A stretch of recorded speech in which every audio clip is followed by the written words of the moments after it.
سلام، وقتتون بخیر. امیدوارم حالتون عالی باشه. بریم سراغ درس دوم از کتاب بسیار مهم و ارزشمند Collocations in Use و همونطور که عنوان درس رو می‌بینید Finding, Recording and Learning Collocations، یعنی که ما کالوکیشن رو چجوری پیداشون بکنیم، چجوری ثبتشون بکنیم و در کل چجوری اونها رو یاد بگیریم.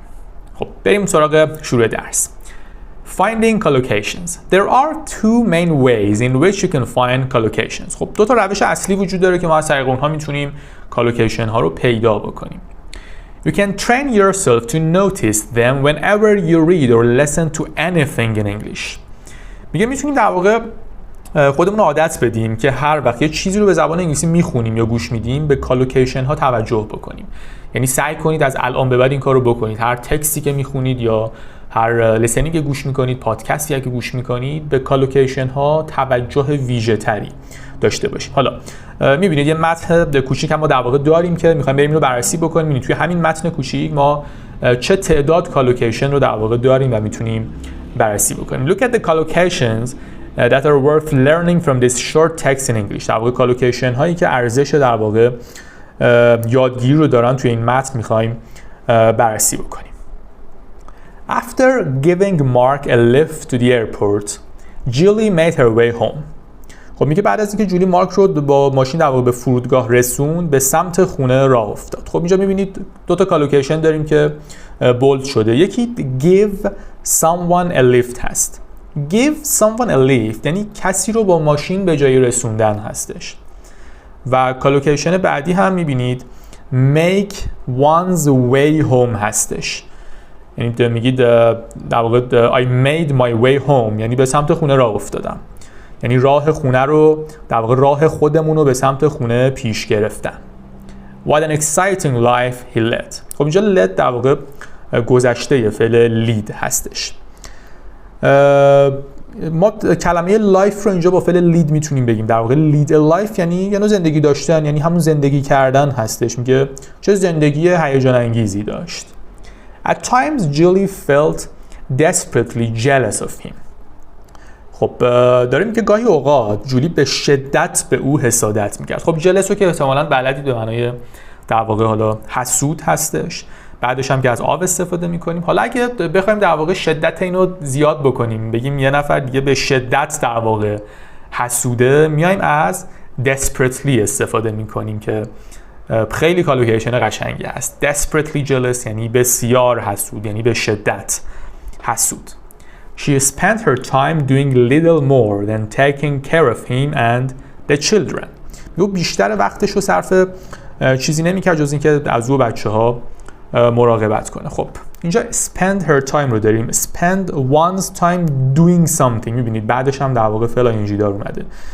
یعنی وقت خودمون رو صرف انجام کاری کردن. Take care of someone هم که یعنی از کسی مراقبت کردن هستش. Now her sister was getting divorced and would doubtless be making demands on her too. خب اینجا داره میگه که حالا خواهرش داشت طلاق میگرفت و بدون شک از او هم خب درخواست‌های زیادی داشت. خب کلماتی مثل divorced یا married رو که احتمالاً میدونید دیگه، اینا رو ما با get میگیم.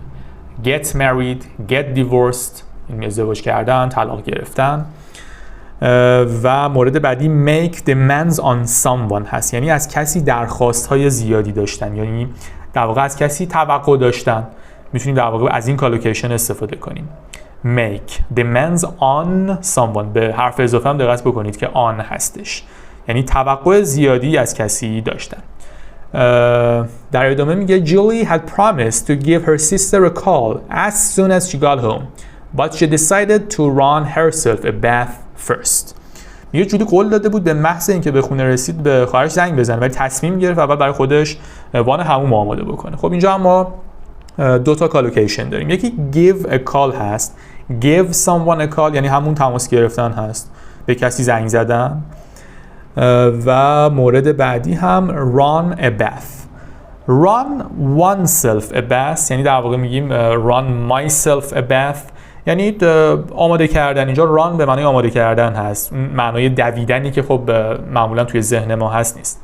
run oneself a bath یعنی آماده کردن در واقع حموم برای خودمون وان حموم رو پر کردن یا آماده کردن در واقع حمام برای خودمون هستش. She had a sharp pain in her side and hoped that a hot bath might ease the pain.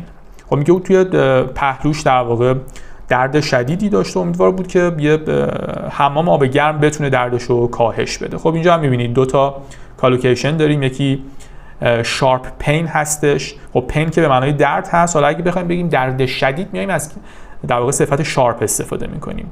have a sharp pain یعنی درد شدید یا در واقع درد کشنده داشتن. و کالوکیشن بعدی هم ease the pain هستش. ease the pain هم به معنای در واقع درد رو کاهش دادن یا تسکین دادن هستش. میبینید که توی همین متن کوچیک ما چه تعداد کالوکیشن در واقع مهم و کاربردی رو داشتیم. پس خواهشی که دارم از این به بعد در واقع به هر متنی که میخونیم توجه بکنیم به کالوکیشن هایی که در واقع ممکنه اونجا باشه و در واقع ازش رد نشیم بدون اینکه اون رو یاد بگیریم. خب در ادامه اومده چند تا نکته رو هم گفته.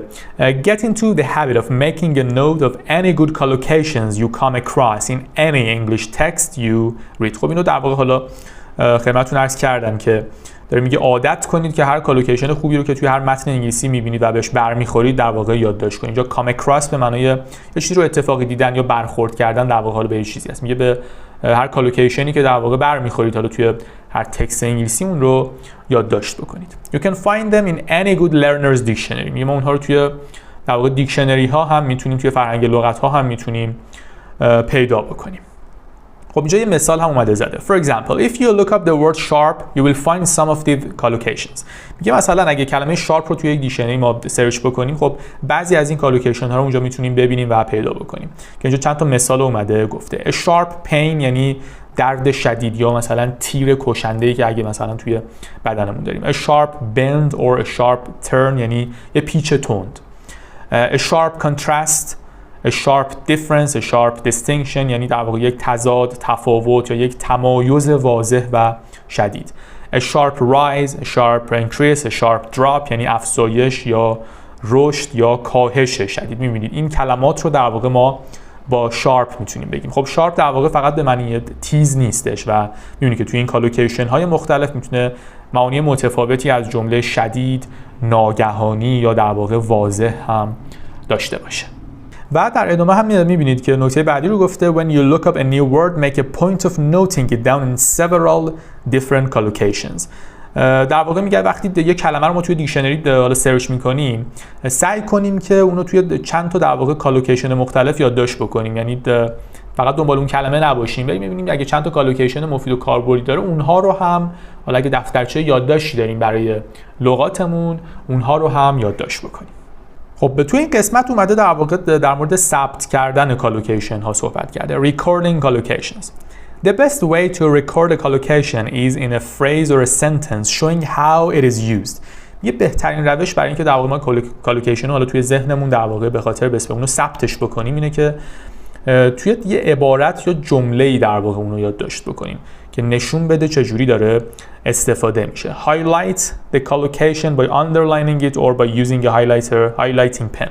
میگه در واقع حالا یا underline بکنیم، زیرش خط بکشیم یا با استفاده از حالا یه ماژیک هایلایتر اونها رو مشخص بکنیم. می‌بینید توی مثال هم مشخص کرده، حالا هم زیرش خط کشیده و هم هایلایت کرده. For example, I don't have access to that kind of secret information. خب اینجا در واقع have access رو داریم. have access to something یعنی به چیزی دسترسی داشتن. میگه من به اون نوع اطلاعات محرمانه دسترسی ندارم. یا Jim gave me a very useful piece of advice. خب advice توی زبان انگلیسی در واقع غیر قابل شمارش هست و ما نمیتونیم بگیم an advice، بخوایم بگیم مثلا یه توصیه یا یه نصیحت. به خاطر همین میام از piece of استفاده میکنیم قبلش و به معنای در واقع حالا یه توصیه است. a piece of advice یعنی یه توصیه، یه نصیحت. که خب میگه جیم یک توصیه بسیار مفید به من کرد. پس در واقع کالوکیشن ها رو یا زیرش خط بکشیم یا از هایلایتر استفاده بکنیم که اونها رو مشخص بکنیم. خب توی قسمت بعدی در مورد یادگیری کالوکیشن ها اومده چند تا نکته رو گفته. Learning collocations is not so different from learning any vocabulary item. The key things are to. خب میگه در واقع یادگیری کالوکیشن ها تفاوت چندانی با یادگیری هر واژه دیگه ای نداره. در واقع همون کاری که با یادگیری لغات میکنیم با یادگیری کالوکیشن ها هم انجام میدیم. و چند تا نکته رو اومده گفته regularly revise what you want to learn. میگه در واقع چیزایی که میخوایم یاد بگیریم به طور منظم باید مرور بکنیم. مورد بعدی practice using what you want to learn in contexts that are meaningful for you personally.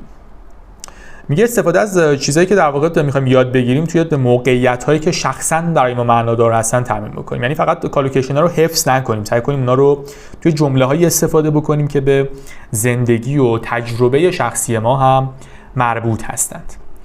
Learn collocations in groups to help you fix them in your memory. و اینجا میگه کالوکیشن ها رو به صورت گروهی یاد بگیریم تا به تثبیت اونها در واقع توی حافظمون کمک بکنه.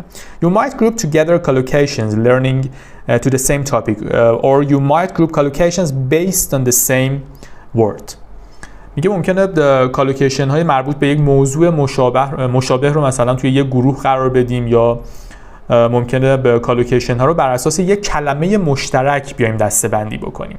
اینجا اومده یه مثال زده، مثلا کلمه وی رو در نظر بگیرید. اومده مثلا کالوکیشن های مختلفی که با وی در واقع استفاده میشه رو اینجا در جملات مختلف دسته‌بندی کرده و توی جمله اونها رو یادداشت کرده. I must find a way to help him. Find a way یعنی یه راهی پیدا کردن، میگه باید یه راهی برای کمک به او پیدا بکنم. Can you find your way back to my house?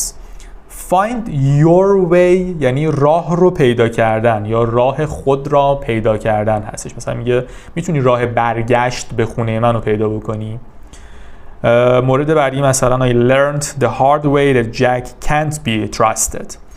Learn the hard way یعنی از طریق تجربه‌ای مثلا سخت و ناخوشایند یه چیز رو یاد گرفتن هستش. من به سختی فهمیدم که نمیشه به جک اعتماد کرد. Please tell me if I'm getting in your way. خب get in someone's way یعنی مزاحم کسی شدن یا جلوی دست و پای کسی رو مثلا گرفتن یا جلوی دست و پای کسی بودن هستش. لطفاً اگه مزاحم شما هستم به من بگید. مورد بعدی you must give way to the traffic from the left.